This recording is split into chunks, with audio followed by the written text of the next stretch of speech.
Well, the weather has fined up considerably here. It's the most perfect day today, about 22 degrees and sunny and not a breath of wind.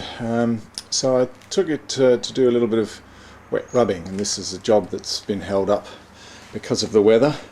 I've re-primed this and have wet rubbed it back with a guide coat and some 800 of those little light spots there are a different coloured primer that's underneath. That's all that is.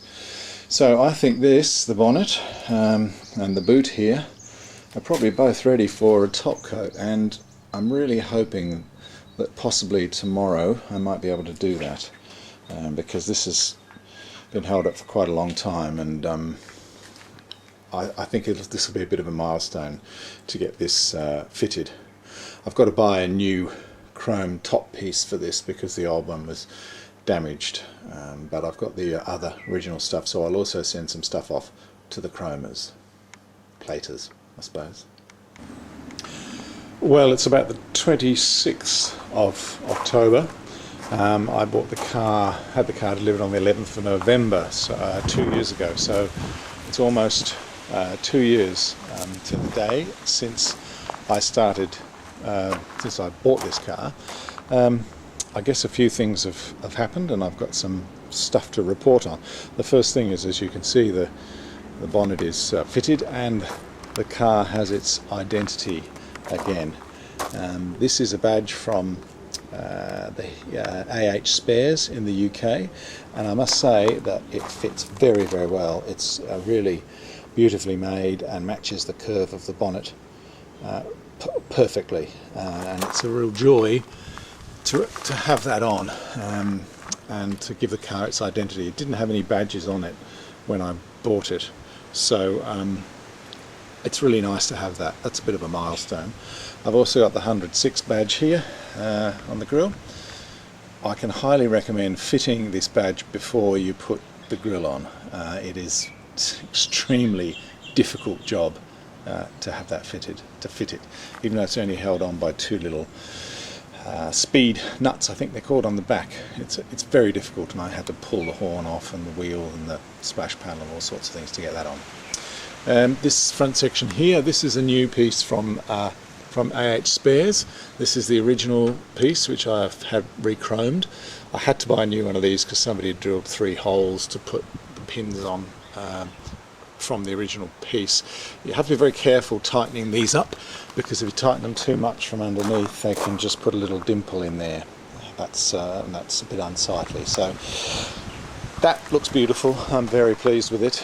The paintwork has come up pretty well. I've probably still got a little bit of cutting and polishing to do, but the overall effect is very pleasing. I fitted the, I hope I can do this with one hand, fitted the bonnet latch. Of course, I'm not really going to be able to open this with only one hand because it's got 2 little side pieces. Oh, there we go. Okay, excuse the shaky camera. So this is all fitted. It took me a fair while to get the bonnet catch lined up. The new little rubber piece that holds the bonnet rod in came from AH Spares. One of the problems I struck was that because this is now a right-hand drive car, the master cylinder just in there was hitting on that little bonnet piece there when I closed the bonnet. So I had to make sure that was a bit lowered a bit, and it took me quite a long time to re-bend those pipes. But it's pretty good now. The bonnet shuts very nicely, and a bit hard to do with a camera, but it shuts very nicely. So I'm very pleased with all of that. I also had the handbrake lever replated. Probably the light's not really good enough to see, but they did a very good job of that. And this morning I put a new handbrake cable in, and again I can highly recommend, if you're going to do it before you put this tail shaft in, because getting into here, you can't really see, but getting in there to attach the handbrake linkage is very, very difficult. I wish I'd known. I would have done it while I still had the chassis on the rotisserie. Also the handbrake set cable in the back here, very tricky to get at. There it is, just there, that little yoke you can see there. One of the problems is that this cable came from AH Spares, and I'm not complaining about their products because I think they're fabulous. But one of the problems is that the nut on the cable that holds it in place was too big. The outer diameter was too big and it wouldn't fit into the space that was allowed for it. So fortunately I had part of the old cable, so I took the old nut off that, and that worked okay. But it is a bit knuckle dusting, that one. I also had the gear lever plated, and they did a good job of that as well. That was done at A-Class Metal Finishes here in Adelaide. Down at Lonsdale they also did these for me. I was going to buy reproductions, they didn't have them, so it's probably just as well because the originals are really nice, and you can see they did a terrific job of that plating. I fitted the boot emblem on the back. Again, that is a tricky one. I discovered that I kept thinking I was going to break it because these are straight and they do need to be slightly curved to fit on the boot, and I very carefully moved it, but gee, I really thought it was going to break. Same with the front emblem on the radiator grille, the 106 emblem too. So fortunately they're not very expensive, these, but you've got to be careful with them. A friend of mine who's a locksmith made me up some keys, so the boot can be locked, and I also got a key for the ignition. It's still got the original ignition switch with the car. According to the heritage certificate, it's the same number, so I really wanted to reuse that. Today I got the bonnet fitted, which wasn't, no, it's locked, which wasn't all that easy. Battling with my own locks. There we go. Okay. I had to make a shim to go underneath this piece here. I could not get it to line up. Partly because probably I replaced this little brace here with a new one. So there was quite a bit of fiddling around, but I managed to do that in the end. And of course there's the section there, some wiring I've still got to put in, and this is the little safety cable here which goes up to that screw there, that nut there.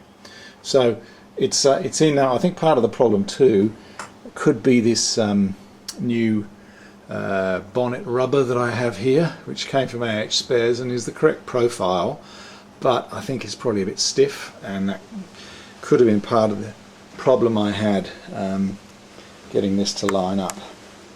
But anyway, it works now, and I think over the next few days it will hopefully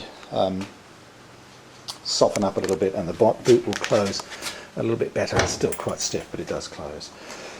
One of the things you may or may not notice is this little dent here, and that is one of those very annoying things that happened. It basically happened because I pushed the car backwards by hand in the shed, and a cupboard door was open. So very annoyed about it, but I'm going to have to try and knock it out, and there's probably going to have to be some respraying done of some sort, I would suggest, somewhere. I think that's probably about it for the bodywork. Now the next part of the project I think is going to be working on these front mudguards, I guess you call them, wings, whatever you want to call them. You can see how badly rusted that is. I have some repair panels from Kilmartin's, one for each side, and it's important. I can't really make these myself because they have that very nice curve across the bottom. Kilmartin's make them with a wired edge like this one here, or without a wired edge. I don't need the wired edges, I don't think I do anyway, but they only had one in stock without the wired edge, so they sent me this one with no extra charge, and they're really nice pieces and beautifully made, like all their stuff. I am a bit tentative about doing this bit of welding because it's a bit tricky. The other thing I did, I went over to Ballarat and actually visited Kilmartin's Emporium over there, and saw Greg Kilmartin, who was very helpful and showed me all around his workshop. For some strange reason, this car had the steering wheel on the wrong side when I bought it, and there's the original dashboard. I really don't understand why that would have been the case, but there you go. Anyway, it now has a steering wheel on the right side, and this is a right-hand drive dashboard, which I have to cover with vinyl, of course. And it's going to be a red vinyl, not the same sort of tone as that. That's a bit bright, but I have a vinyl that I'm going to get that'll match the leather upholstery. And this is really quite well made. I've got all the gauges, of course. I have to, as you know, get the temperature gauge repaired. The rim that runs around there is in very good condition. I don't need to re-chrome that or anything, so I'll just use that as is. I think that is probably about it. So there's a fair bit of progress made. We went for a little drive in the MG today. It's been a little bit wet here, but it's quite warm and a little bit tropical, and it was a beautiful day for a little spin, although it did rain a bit while we were out. Still, all good fun. So there we are so far. The progress so far, not sure. As I say, I'll start on the wings next, I think, and then the doors, and try and get everything lined up, but with the sills and everything before I paint those. So there's a lot of work still to be done, of course, but once that's done, really I think I'm pretty well on top of it. The little stainless steel beading that runs around these guards, I still have the original, and it's all in good condition, so I can reuse that, and I'm really looking forward to getting the guards on. The other thing is, I wanted to thank you. I've had some lovely comments from lots of people on these videos and on the work that I'm doing, and it's really terrific. I really appreciate it. I'm not an expert. I'm just an amateur restorer, and initially I wasn't going to put these on YouTube at all. It was really just for my record. So it's really lovely to have those nice comments, and I thank you, and hopefully I'll keep the videos coming.